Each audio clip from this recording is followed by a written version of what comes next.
Welcome to Slice of Persona 5. Here I'll give you just a slice of my thoughts and opinions on this game. Nothing too intense, just a quick overview. Persona 5 was released on April 4th, 2017. Persona 5 Royal was then released in March 2020, and I played it for the first time just over a year ago, and I've played it twice since then. So my first exposure to this franchise was when Joker was added to Super Smash Bros. Ultimate in April 18th of 2019. This was somewhat controversial at the time because Persona was seen as a PlayStation IP. I dismissed Persona as a waste of a character slot at the time because I always saw Smash Bros. As a Nintendo-focused game, and Persona 5 wasn't available on Nintendo consoles at the time, so this was just a game I overlooked for way too long.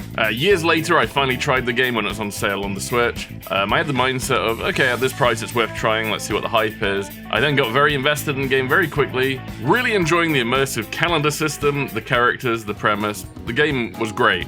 So far I've played Persona 5 Royal, Strikers, a bit of Tactica, and that's just the Persona 5 games. I've also played Persona 3 and 4 as well.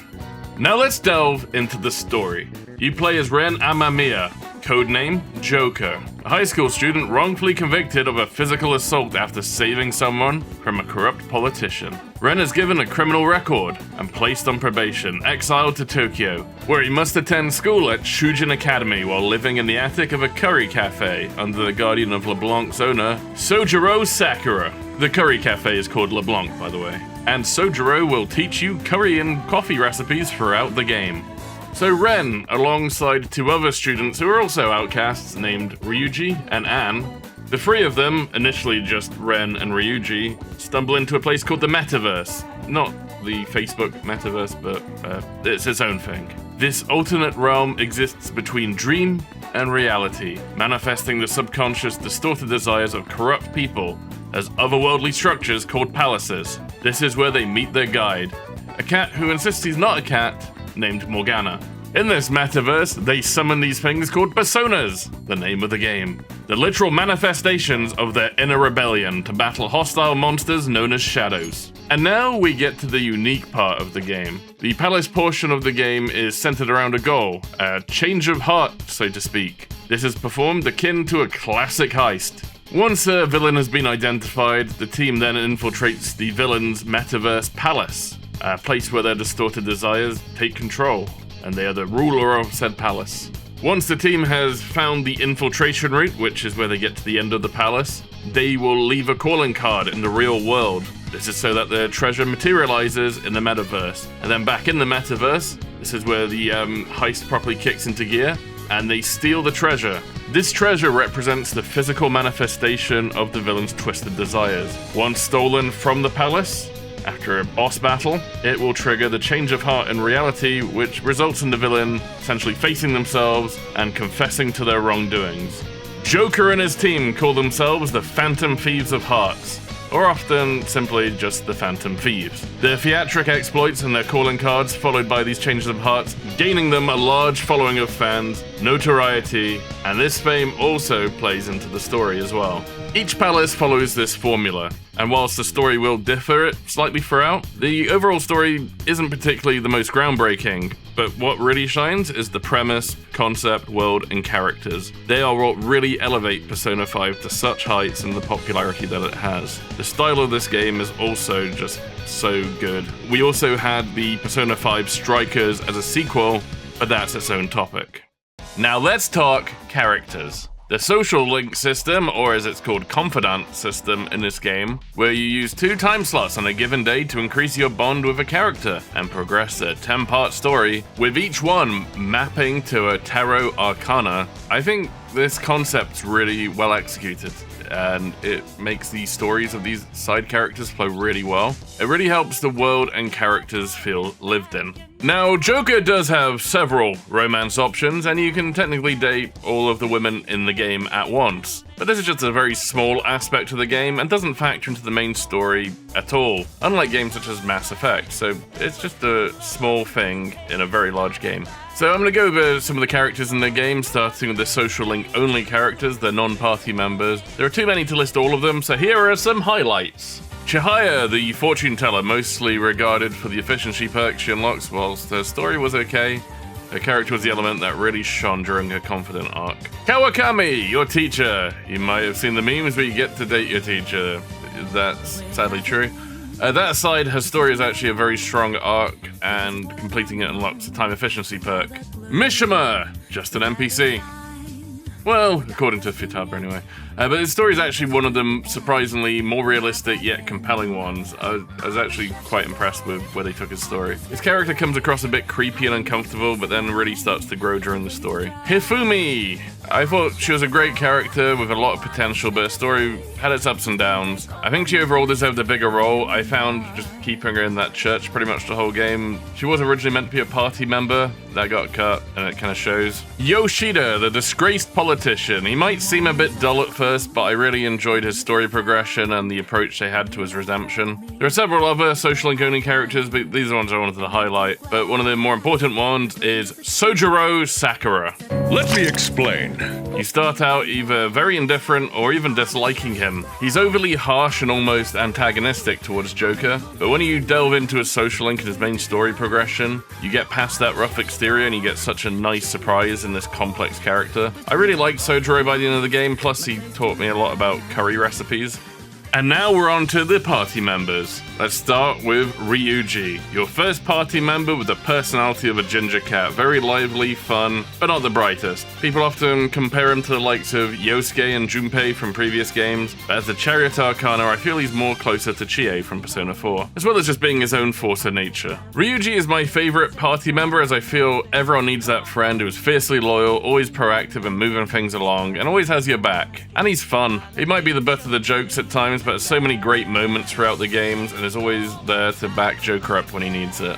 Futaba, my second favorite character and the team's navigator. It was great seeing her develop from a shut-in recluse to someone making an effort to get out and integrate more into society. Her blunt humor and pop culture references fit so well into the game's style. She is essentially Joker's sister, so is involved in a lot of the found family, home life parts of the game, but always adds to the scene she's in and is a very satisfying, fun character overall. There are several moments throughout the game where her intelligence really helps the Phantom Thieves massively, but it's not done in a way where it takes the spotlight from others or she comes across as a know-it-all. It just integrates and elevates the story with those moments. Next, we've got Anne. She was really great early game, but sadly got kind of relegated to a side character towards the later half of the game. Anne has a lot of heart and nuance as you get to know her, and she's the sort of friend most people would want to have. Her confidant link wasn't the best, but her main story moments are where she shines and is really just the heart of the Phantom Thieves. Morgana! Often unfairly hated on since his character is the device used to block the player from doing certain things, but I like Morgana. I prefer his actual cat sprite to the metaverse version. There are some moments that his character generally is annoying, but I think his character strengths are far greater overall.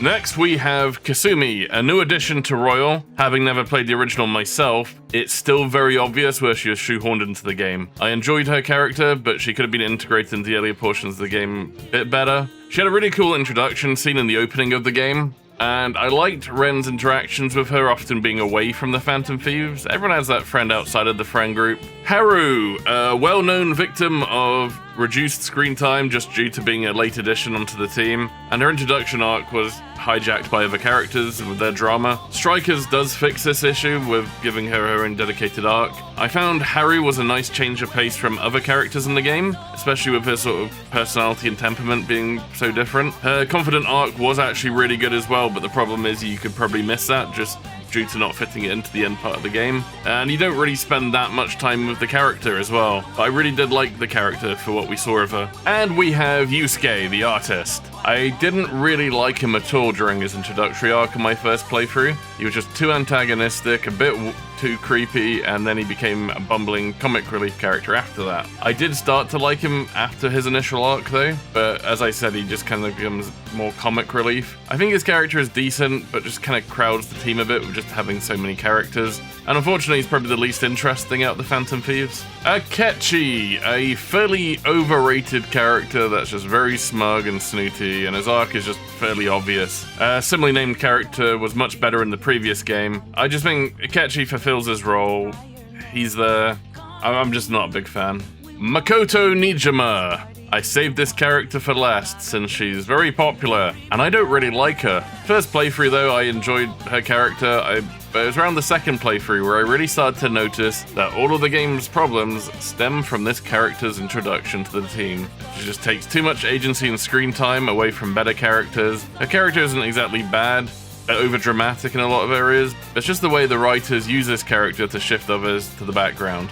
And actually there is also the Velvet Room, which I've not mentioned yet in this video. The Velvet Room is actually a fairly crucial part of the game. It's where Joker goes to reflect away from what's going on and be advised on his path, and also fuse personas and interact with these manic attendants. There's a particular spoilers around these characters, so I prefer to just... I won't go into these. I think it's better as a surprise for anyone playing the game.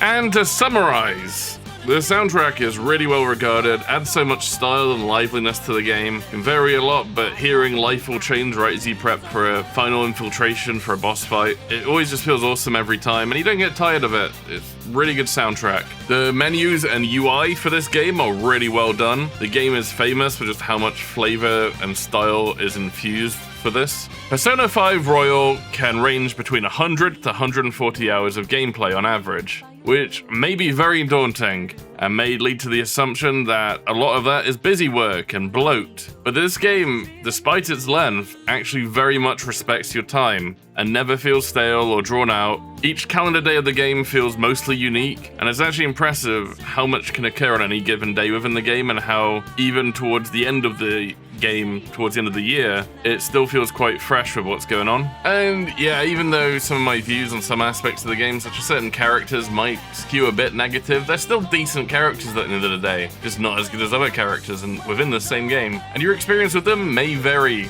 a lot compared to mine. This game is highly immersive and enjoyable from start to finish. The ending has you wanting more. Luckily, Persona 5 Strikers exists to get more adventures with the Phantom Thieves, and I'd also argue that this is still the best entry point for anyone to jump into the Persona franchise. The story pacing around the early game is far more engaging for new players than Persona 3 and 4. The gameplay is also just consistently fun, and the story will keep you invested. Check it out if you haven't already.